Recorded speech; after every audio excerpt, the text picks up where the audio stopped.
So hi everyone, welcome back. Manan speaking this side. वो देखो एक और टीवीएस जुपिटर निकल रही है ब्लैक कलर में, हालांकि मॉडिफाइड नहीं है। खैर अपने वीडियो में आते हैं। खैर आप में से बहुत लोगों को पता होगा कि टीवीएस जुपिटर में या टीवीएस की अपनी स्कूटियों में टीवीएस कौन से टायर्स देता है। टीवीएस अपने खुद के टायर देता है, टीवीएस के खुद के। ठीक, मैंने वो चेंज करा दिए हैं। वो मैंने अप्रॉक्स चेंज कराए हैं 15,383 चल चुकी है। तो ये अप्रॉक्स चेंज हुए थे 15,000 पे। तो तब से मैं इसको चला ही रहा हूँ। ये मेरे को ऐसे कुछ याद नहीं है किलोमीटर वाइज, लेकिन मैंने इसको कराया था चेंज 2 अप्रैल को 2022 को। ठीक है, 2 अप्रैल 2022 को कराया था। और ये वीडियो जून में बन रही है तो पता नहीं कब आएगी। वैसे तो अप्रॉक्स को 2.5 महीना हो गया लगे हुए इन टायरों को। तो आज मैं दूंगा इन टायर्स का रिव्यू। हालांकि ये टायर टीवीएस के नहीं है, मैंने इन्हें चेंज करा दिया है। अब इसमें लगे हैं एमआरएफ के टायर्स। ये इनका टायर साइज़ क्यों, देखो पहले तो एमआरएफ देख लो आप, एमआरएफ जैफर।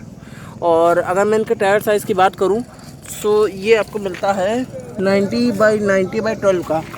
मैंने सेम साइज़ लगवाया, मुझे ऐसा कोई टायर का साइज़ चेंज करने की आदत नहीं है, कोई मतलब शौक़ नहीं है, आदत की कोई बात नहीं। खैर ये मैंने लगवाया है और आज मैं इनका रिव्यू दूंगा। मतलब वैसे किलोमीटर वाइज आई बहुत नहीं गाड़ी चली है, लेकिन वैसे मैं बता रहा हूँ कि मतलब आप कह सकते हो। तो पहले तो मैं टीवीएस के टायर्स का रिव्यू दे दूँ। टीवीएस के टायर्स में भाई गाड़ी पंचर तो बहुत होती है, बात तय है बिल्कुल। ठीक है, और गाड़ी पंचर बहुत होगी, लेकिन उनकी स्टेबिलिटी बहुत अच्छी है भाई। उनका टायर थोड़ा सा, अगर एमआरएफ जयपुर से देखो, पीछे भी एमआरएफ जयपुर चेंज करा दिया है। उसका रीज़न मैं बताऊँगा अभी आगे वीडियो में कि मैंने दोनों की चेंज करा दी है। अगर अब अभी देखो तो पीछे भी एमआरएफ जयपुर लगा है और आगे भी। और ये जो एमआरएफ जयपुर है, पहले मतलब इसमें टीवीएस के लगे थे। ठीक है, तो टीवीएस के टायर मतलब इससे अगर आप देखो तो वाइड थे, इससे वाइड थे, थोड़े चौड़े थे। लेकिन ये थोड़ा सा मतलब ऊंचाई में ज़्यादा कह सकते हो, पतलापन है, लेकिन चौड़ाई वो ज़्यादा थे थोड़े वेट में अगर आप बात करो वाइड में। वो वाइड टायर्स थे और उनकी स्टेबिलिटी बहुत अच्छी थी। गाड़ी मतलब 70-80 पे भी चलती थी यहाँ, तो मतलब वो था कि हैंडल एक हाथ से आप मतलब पकड़ सकते थे। तो वो टायर ऐसे थे, वो सिर्फ उसमें पंचर बहुत होते थे। उसकी सिर्फ वही एक नेगेटिव पॉइंट आएगा कि वो पंचर बहुत होते हैं। मीन से समझ लो 10,000 के बाद वो टायर अच्छे नहीं रहेंगे। हर 10,000 किलोमीटर पर आपको चेंज ही कराना है।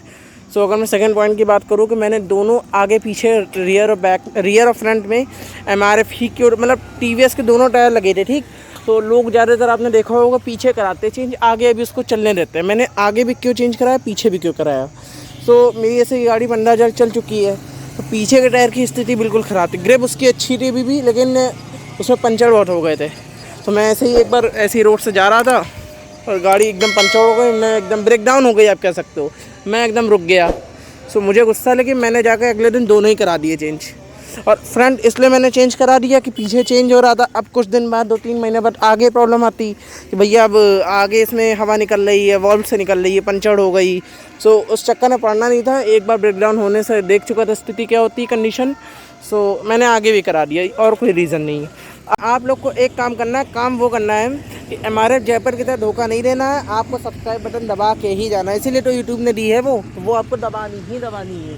आप इसको मेरी तरफ से रिक्वेस्ट समझ लो, लेकिन आपको मस्त ऐसी जगह कंटेंट मिलेगा। आप लोग के लिए टाइम निकाल के आए, देख लो अभी 7 बजने वाला है। आपको सब्सक्राइब बटन दबा देनी है, एमआरएफ वाला काम नहीं करना, टीवीएस की तरह रहना है। पंचर भले हो जाए, लेकिन गाड़ी फील पूरी देनी है, एमआरएफ नहीं बनना है। आगे अब आप लोग वीडियो एंजॉय करो। एमआरएफ जयपुर लगाने का रीज़न ये है कि इसकी डिज़ाइन, अगर आप डिज़ाइन फ्रंट से देखो ऐसी मिलती है, ऑलमोस्ट सेम सी लगती है। अगर कोई नया इंसान देखेगा जिसको नॉलेज नहीं है गाड़ियों के हमारी तरह, तो उसको सेम सी डिज़ाइन लगेगी। और अगर रियर की बात करूँ तो रियर में भी सेम डिज़ाइन है, तो इसका कोई ऐसा रीज़न नहीं था। देखो सीएट एक आता है माइलेज करके, ठीक है, उसकी बात ये थी कि उसमें गड्ढे टाइप के दे दिए, ब्लॉक्स टाइप के आपने बना दिए हैं सीएट वालों। वो ऐसा लगता है ऑफ रोडिंग टायर है भाई। इसको लेके मैं कहाँ ही ऑफ रोडिंग जाऊँगा, यही max to max of rounding में कर सकता हूँ, उससे ज़्यादा इसमें कोई फ़ायदा नहीं करके। उसको ऑफ रोडिंग टाइप का लगता था। और एक माइलेज आता था, एक टीवीएस की यूरो ग्रिप आता था कॉन्टा करके, जो इसमें लगा था। उसमें वो मुझे सारे मिल रहे थे, मैंने बस इसलिए हमारे लगवा लिया कि टीवीएस का वही है, मैंने बताया ना, वो पंचर बहुत जल्दी होंगे और 10,000 चलेंगे। कम से कम ये पंचर तो नहीं होंगे, कुछ भी हो उनका नेगेटिव वो मैं आगे आपको बताऊंगा, लेकिन ये भाई पंचर नहीं होंगे, मेरे को इतना पता है। मतलब इतनी जल्दी नहीं होंगे, पंचर क्यों नहीं होंगे, वो पंचर नहीं होंगे, बस मेन बात ये है, इसलिए मैंने एमआरएफ डलवा लिया। लेकिन भाई एक बात याद रखना, अब अगर आपको मतलब डिज़ाइन से कोई ज़्यादा वो नहीं है, ठीक है, सो MRF मत डलवाना। MRF का कोई फ़ायदा है नहीं इसमें बहुत सारे आपको नेगेटिव्स मिलेंगे MRF, जो अभी मैं आपको आगे बताऊंगा वीडियो में। लेकिन C8 आप डलवा लेना अगर आपको मतलब वो सब नहीं है डिज़ाइन का। अब C8 का वैसे मैंने चलाया नहीं तो मुझे पता नहीं है, लेकिन TVS का टायर मैं तो जब भी कभी चेंज कराऊंगा ना, मैं TVS के ही डलवाऊँगा। मैंने कसम खा ली, बस कसम खा ली है मैंने, मैं TVS के ही डलवाऊँगा। कॉन्टा या यूरो को जो भी आते हैं ये नहीं डलवाऊँगा आगे, क्योंकि मैंने देख लिया इनमें क्या है। मतलब अब मैं आगे आपको नेगेटिव बताता हूँ उसके। तो जो उसका फर्स्ट नेगेटिव है वो ये है भाई, ये वाइड नहीं है। TVS का टायर आप यहाँ निकलवा लेना जब, और ये टायर लगाना है अगर 2 मिनट के लिए, ठीक है, तो यहाँ आप जब लगाओगे ना, सो आप देखोगे वो वाइड है थोड़ा सा, बहुत नहीं है। आप कह सकते हो 18-20, लेकिन है वाइड। वो वाइडनेस से आपको ये मिल जाती है, आपको स्टेबिलिटी मिल जाती है। जो जैसी पहले ये स्टेबल थी ना, वैसे अब स्टेबल नहीं है अगर आप तेज़ चलाते हो मेरी तरह, ठीक है।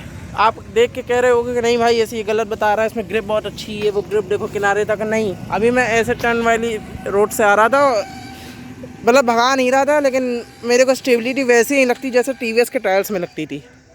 सो इसका सबसे बड़ा नेगेटिव तो ये है। दूसरा नेगेटिव ये है, वैसे मैं कोई रिकमेंड नहीं करता कि आप अपनी गाड़ी भगाओ हमारी तरह। हमारा मतलब कोई ऐसा वो नहीं है, हम तो भगाते हैं तो अपनी रिस्पॉन्सिबिलिटी लेते हैं, लेकिन आप लोग मत भगाओ, ठीक है।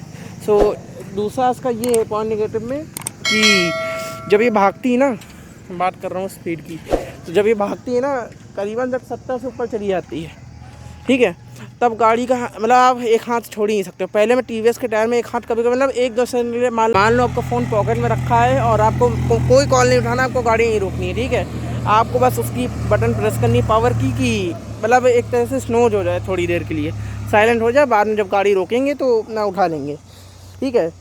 मैं बस वो करने लगा और गाड़ी एकदम हैंडल का हिलने लगा, वॉबल होने लगा, आप कह सकते हो। मुझे तो लगा मैं 1 सेकंड के लिए गया मैच, लेकिन फिर अपनी स्किल्स है अच्छी, सो बच गए।